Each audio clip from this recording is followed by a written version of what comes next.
இது மகிமை நேரம். இயேசுவின் நிதான நாமத்தினாலே உங்கள் அனைவருக்கும் என்ற அன்பான வாழ்த்துக்களை தெரிவிக்கிறேன். இந்த வாரம் முழுவதும் நாம் பொறுமையினால் கிடைக்கின்ற ஆசீர்வாதங்களை குறித்து நாம் தியானித்து வருகின்றோம். இந்த 6வது நாளில் கூட பொறுமையின் மூலமாக நமக்கு கிடைக்கக்கூடிய ஆசீர்வாதம் என்ன? பொறுமையினால் ஆவிக்குரிய ஜீவியத்தில் நாம் பலன் கொடுப்போம் என்று சொல்லி நாம் தியானிக்க இருக்கின்றோம். லூக்கா 8ஆம் அதிகாரம் 15ஆம் வசனம் இவ்வாறு சொல்கிறது: நல்ல நிலத்தில் விதைக்கப்பட்டவர்கள் வசனத்தை கேட்டு அதை உண்மையும் நன்மையுமான இருதயத்திலே காத்து பொறுமையுடனே பலன் கொடுக்கிறவர்களாக இருக்கின்றார்கள்.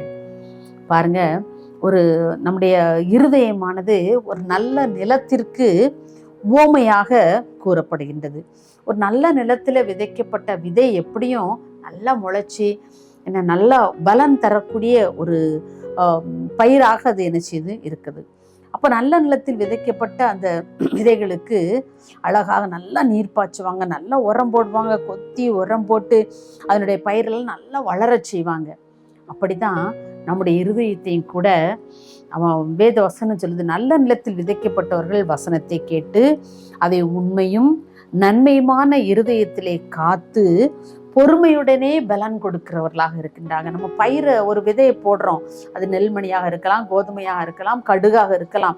எதையோ ஒரு பயிரை நம்ம விதைக்கிறோம்னு சொன்னால் உடனே ஒரு ராத்திரிலே முளைச்சி நமக்கு பலன் தருகிறதாக இருக்கிறது இல்லையா?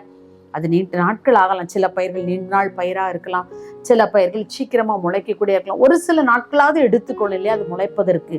அப்போ நாம் பொறுமையோடு அதனுடைய பலனை பெறுவதற்கு நம் காத்திருத்தல் அவசியம். நம்முடைய இருதயம் எல்லாவற்றையும் பொறுமையோடு அமைதியோடு காத்திருந்து பெற்றுக்கொள்ளக்கூடிய ஒரு நல்ல கிருபைகளை நாம் பெற்றுக்கொள்ள ஆண்டவருடைய சமூகத்திலே நாம் பொறுமையோடு காத்திருத்தல் அவசியம். அப்படி நாம் பொறுமையோடு நாம் காத்திருந்தால் மாத்திரமே நாம் பலன் கொடுக்கிறவராக நாம் காணப்படுவோம்.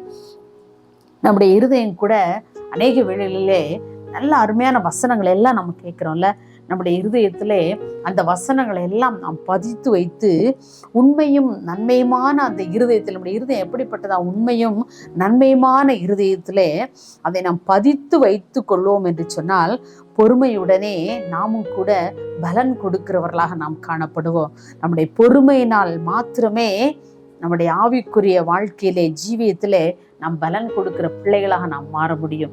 பொறுமை இல்லைன்னு சொன்னால் நம்ம எவ்வளோ பெரிய ஆண்டோடைய பிள்ளையாக இருந்தாலும் சரி, நாம் பலன் கொடுக்கவே முடியாது.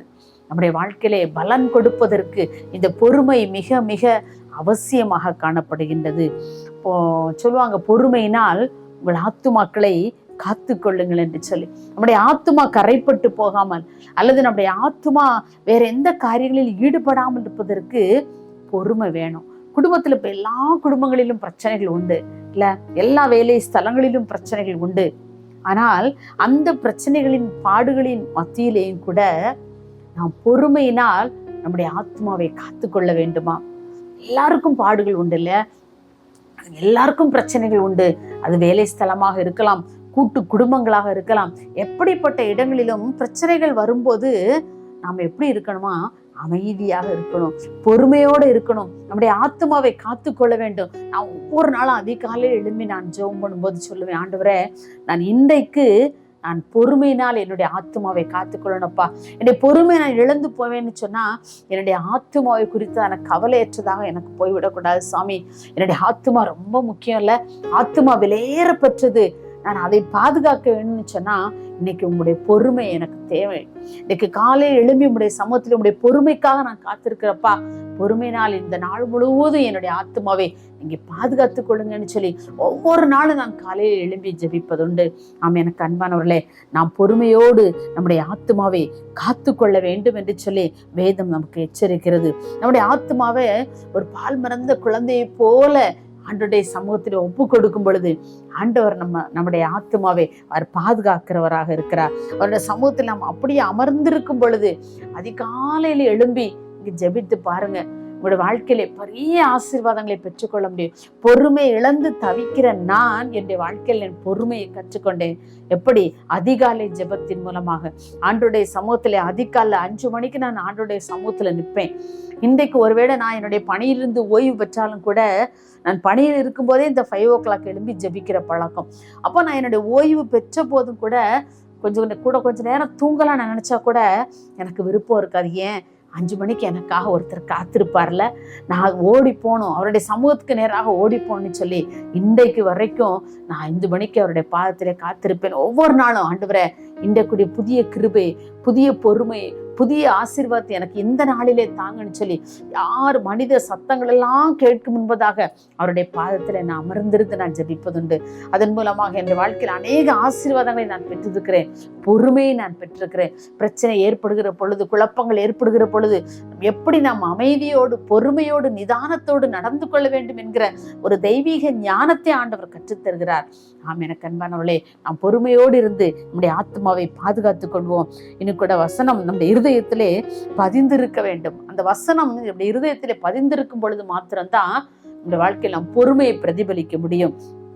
தீமோத்தேயு குறித்து பவுல் எழுதும்போது சொல்லுகிறார், பரிசுத்த வேத எழுத்துக்களை நீ சிறு வயது முதல் அறிந்தவன் என எழுதுகின்றார்.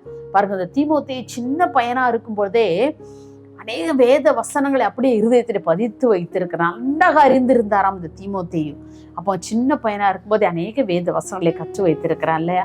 நம்முடைய வாழ்க்கையிலும் கூட நாம் சிறு வயதிலிருந்து நம்முடைய குழந்தைகளுக்கு, நம்முடைய பேர குழந்தைகளுக்கு நாம் நினைச்சோம் வசனங்களை கற்றுக் கொடுப்போம். என்னுடைய பேரனு கூட நிறைய வசனங்கள் அவனுக்கு தெரியும்.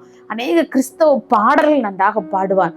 பாருங்க, அந்த வேத வசனங்கள் எல்லாம் ஒருவேளை இப்போ அவனுக்கு புரியாம அவன் சொல்லலாம்.